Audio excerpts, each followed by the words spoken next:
The transfer window is closed. How do we rate this window? Or did we actually rape this window? Stick around. Let's find out. Has the Premier League ever been more challenging? Dankjewel. En welkom. Dit is mijn home. And I want to achieve success. Okay? Definitely okay, Erik ten Hag, and this is your second season. Did we achieve success? Did we achieve successful transfer window? Or did we actually get screwed and shafted by the Glazers? That's the question that I want to pose today, together with also looking at playing a game against Arsenal tomorrow when we're going to assemble a squad. But just want to give you a little bit of word from our sponsors today, which is Wakabiz TV.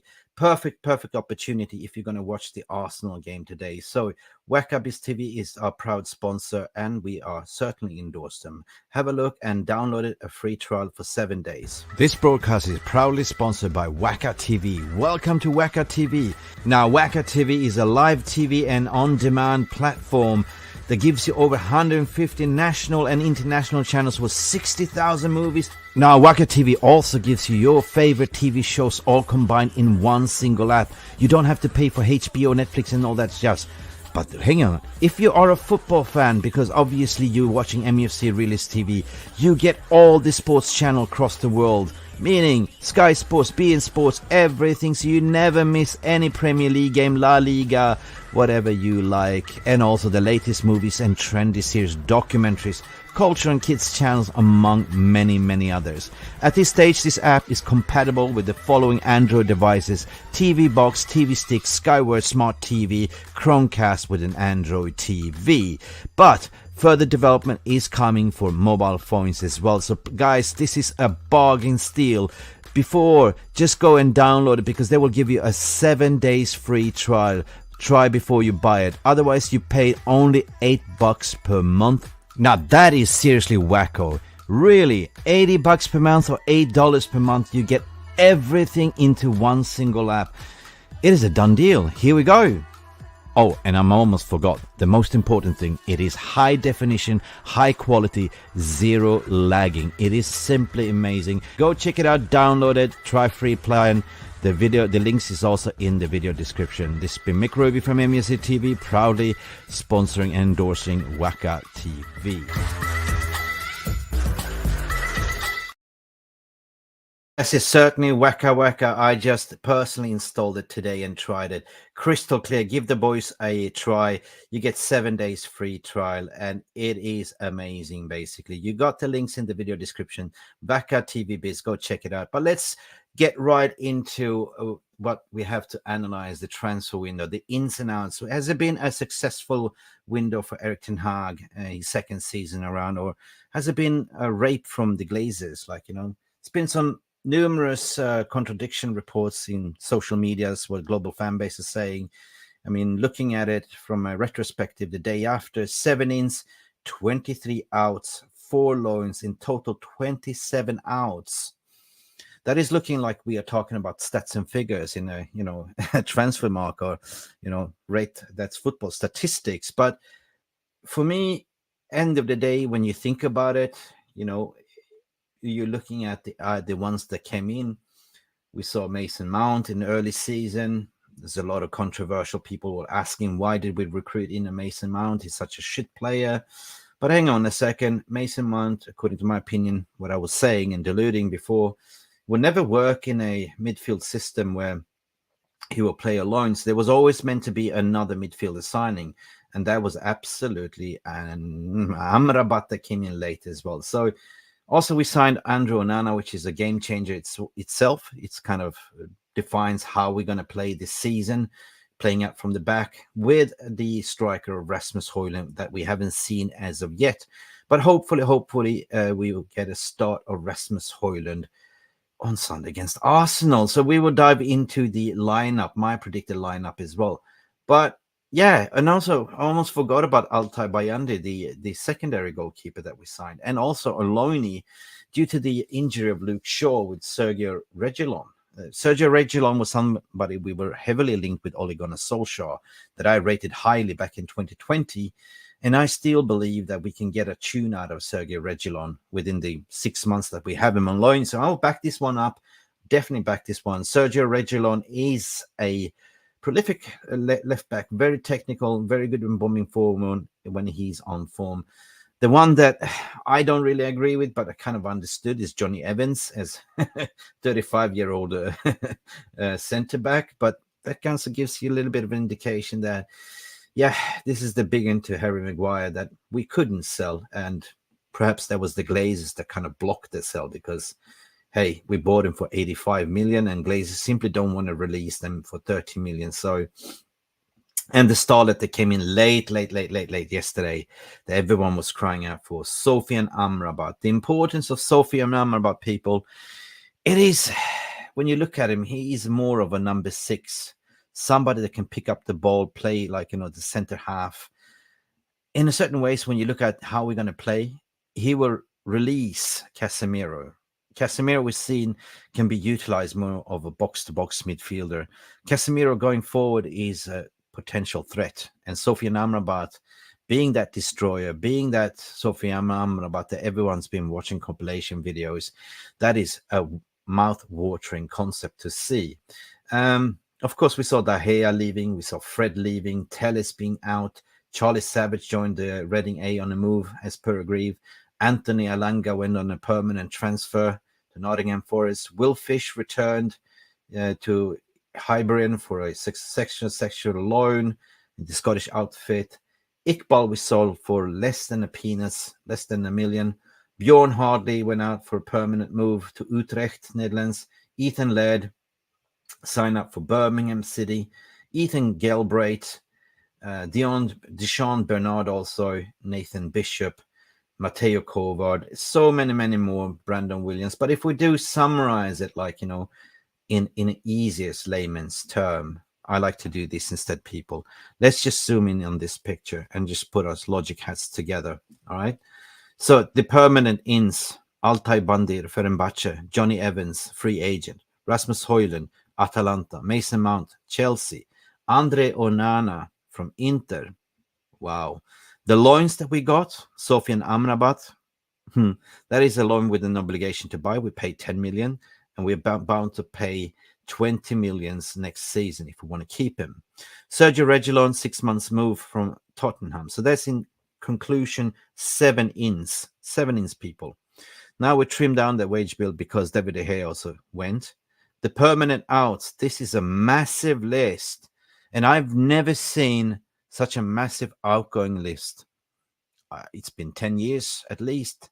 So this gives me a little bit of indication when you kind of analyze it, that it's been massively big focus on the outs. We're talking about Deshaun Bernard, Nathan Bishop, David De Gea, Anthony Langa, Fred, Noam, Ethan Galbraith, Eric Hambury, Björn Hardley. It's people that I don't even thought about, the youth and youngsters. Dean Henderson, brilliant move, 15 plus 5 add-ons. Mark Jurado, Zidane Iqbal to Utrecht. Phil Jones finally got terminated his contract. Mateo Kovar, Ethan Laird, Masni, never heard of him. Teddy Menge went on a permanent to Luton Town. Norket went to Nottingham Forest. Logan Pye, and many more. Axel Tuanzebe to Al Nassr. Well, Axel Tuanzebe went to Saudi Arabia. Charlie Wellness, Charlie Savage to Reading. And the outs, the loany departments. This was the permanent, people. Permanent. 23 permanent.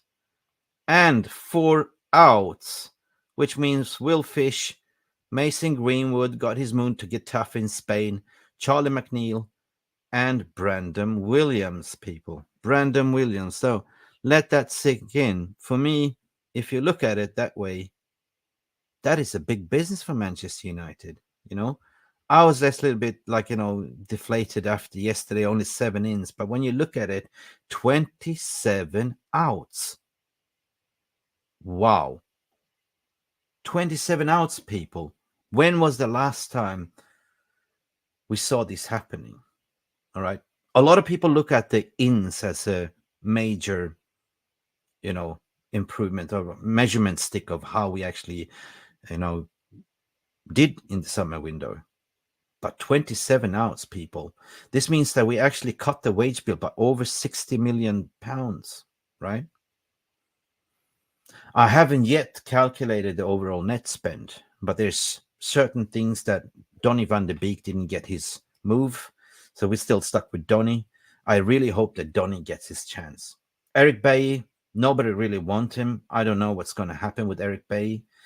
Probably the best way is just to terminate his contract to get him off the wage bill. And let me know what your thoughts and feelings are at the end of the day. So if we do analyze it, people, if we do, you know, when the dust has settled, just let this sink in, right?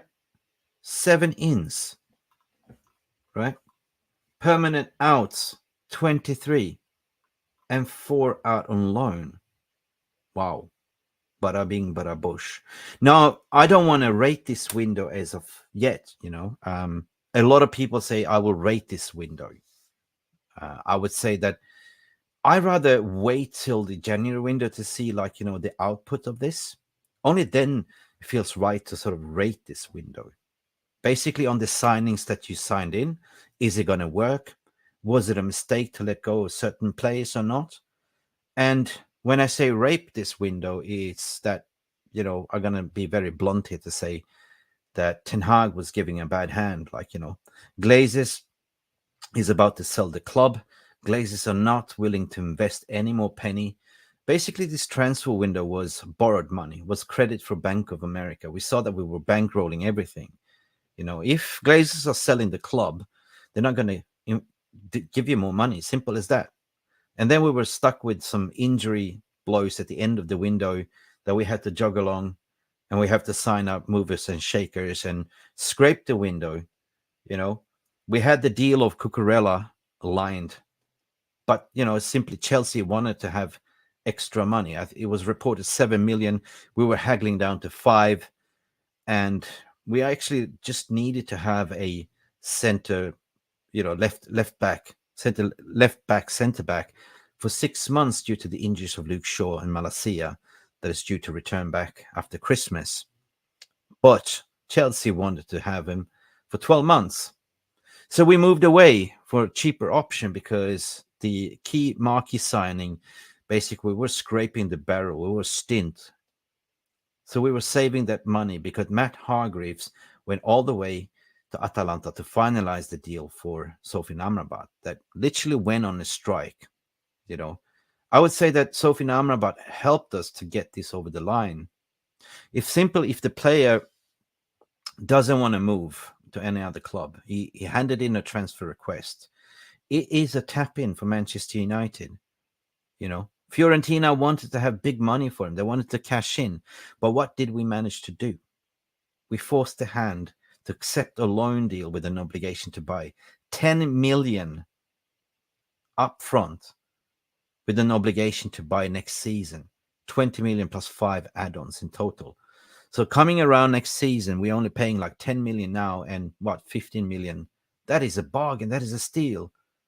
If you look at the stats from Sofyan Amrabat comparing to Declan Rice or Caicedo, Declan Rice and Caicedo went for 100 million. We got Sofyan Amrabat. It was well sorted. Madness World Cup. The same stats and same output for 10 million people. This is astute, according to my opinion. However, I'm not going to get giddy here. The proof will be in the pudding, according to my opinion as well. But let me know what you think as well. And don't forget to download Waka TV Biz to watch the Arsenal game tomorrow. Now, peeps, this is going to be just a short reflection. At the end of the day, what I'm going to sort of summarize, Glazers needs to go sooner or later. Now we completed the Mason Mount. No, sorry, what I'm saying Mason Mount for. Mason Greenwood's story was poorly handled by John Murtaugh and Richard Arnold. Now, he's got himself a loan deal, so all the best, but still, he is a Manchester United player by contract. So he's a 1-year loan, and most likely he will be coming back because there was no, obligation to buy there, was it? And then this transfer window is now open. We've seen that Glazers has not really cared. Glazers only gave a certain amount of money, and we have to deal and wheel and deal and scrape it. to make it through, to formalize a squad, to compete for this season. We got the Champions League draw. According to my opinion, pretty good draw. We got to Bayern Munich. We're going to play Harry Kane. And who else are we going to play? Yeah, so we're going to be good there, I think we're going to pull it through. Yeah. I think Manchester United would land. Yeah. But it's typical, when we have Erik ten Hag's second season, he's trying to rebuild the squad. When you look at, the outs, you can understand that he's trying to build, clear the deadwood out and start building from here. So the rebuild starts now. What you see, the rebuild starts now. That's just my opinion, though. Is this enough, though? Altar Bande, Johnny Evans, Rasmus Højlund, Mason Mount, Andre Onana. No, it certainly needed another striker. But we didn't have time in the window. So that gives me an indication that, we're going to heavily rely on hope and pray that, Anthony Martial are going to stay fit. But Rasmus Højlund will lead the lines. Rasmus Højlund will be, unfortunately, a 20-year-old that's going to carry most of the burden. But the proof will be in the pudding, right? I'm feeling positive right now. The day after the window, it's been very overwhelming, and we're going to play a game tomorrow. So let's move on to the game tomorrow, peeps, because we are absolutely going to play at Arsenal, and we haven't won there at Emirates since 2017 or 2019. So maybe we should bring Jesse Lingard back in to do the moonwalk. So I'm getting giddy here now. I'm not aware of the situation regarding Amrabat, but let me just. Maybe perhaps I should zoom in there. I hope you can see this window. Let me just do this. No, it was better to minimize this window. So I've gone with a safe 4-2-3-1. Arsenal doesn't look very secure at the moment. I mean, they've been doing a little bit of tinkering. They've been playing like, Thomas Partey as a right back. So if Thomas Partey plays as a right back, Marcus Rashford is going to have a meal out of him. But I've gone with the fact that Reguilon will start. Reguilon will start with Onana is at any given Sunday. Hopefully Onana will not slip on a banana. We will go with Martinez. And since Varane is injured, we will go with Lindelof, the Swedish Iceman. For me, why change a winning formula? Wan-Bissaka any given day as a right back. But now here comes the interesting fact. Now we signed Amrabat. So there's a question. He did his medical in Italy. Did we manage to get in the papers on time so he can actually start?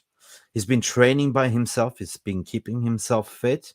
Now there's a little bit contradictory report. Basically, if we manage to lodge the list 12 noon before the game day, then according to the EPL rules, Amrabat could start. But will he start?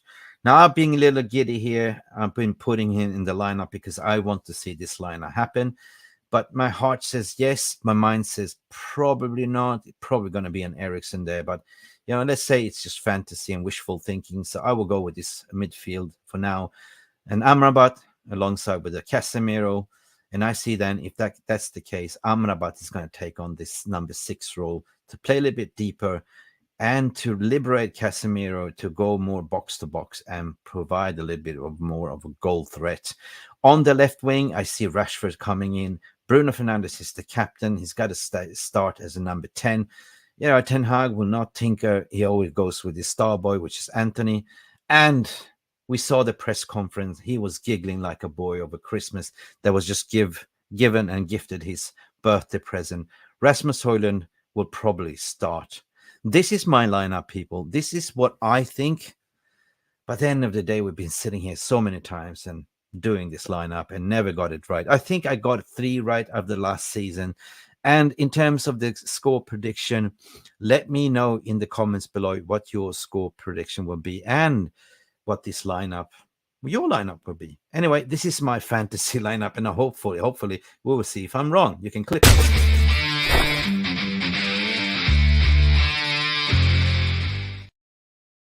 The score lineup, barring that we had a preview already on Thursday with 4 Gooners, Alex Young and Ollie, not Ollie at the wheel, Ollie the Gooner as well, and me and Pappi.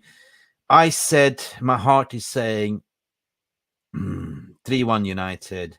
My mind is saying this is going to be a draw. I take a point, honest to God. But I'm a Patriot Red, so yeah, what's it going to be, Mick? I can see a 2-2 draw, 100%. I will see a 2-2 draw. But it all depends on how we're going to line up. But I think the wheels coming off from the team. We've got some fresh new blood in there, some new inspiration. We came from the comeback kings, from 0-2 from behind to win 3-2 against Nottingham Forest. So that, barring that in mind, the confidence is high. 3-2 is not a bad thing to, it's like 99 minutes, like, running a marathon uphill. So I go with a 3-1 United. Hell, I go for it. But anyway, guys, let me know what your thoughts and feelings is. Also, let me know, it's a good window when we look at it for 7 ins, 23 out, and 4 out on loan. Anyway, this is Mick Ruby just having my say. And don't forget, people, don't forget to go and visit Waka TV, for live premium on demand showcase. I will show this again. Go and download it. Go check it out. They give you 7 days free trial. Crisp, clean. It's not IPTV. It works on Android box and Android devices. I just downloaded it. It is super crisp, no delays. Just check it out. Give it a try. They give you 7 days free trial. And then after that, it's up to you. It's on demand. $8 a month. That is a bargain. And with that, you get all the Premier League games. You will never miss any Premier League games. You get all these channels, beIN Sports, Sky Sports, you name it, everything. Plus, you get all the latest TV shows and movies. There you go. It's been Mick Ruby from Mufc Realist TV having my say. Please don't forget to like and subscribe. And we should see you tomorrow for the preview and watch along and post-match reaction with Dave. Oh, wait, Jay Daly. I'm so tired. It's been a crazy week, but that's all. I'm so glad we are back to watching football. This window is closed. That's all, folks. See you later. Bye for now.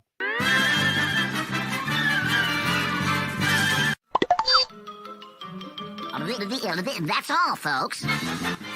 Thank you so much for stopping by and watching Mufc Realist TV. Don't forget to like and subscribe and follow us on the socials.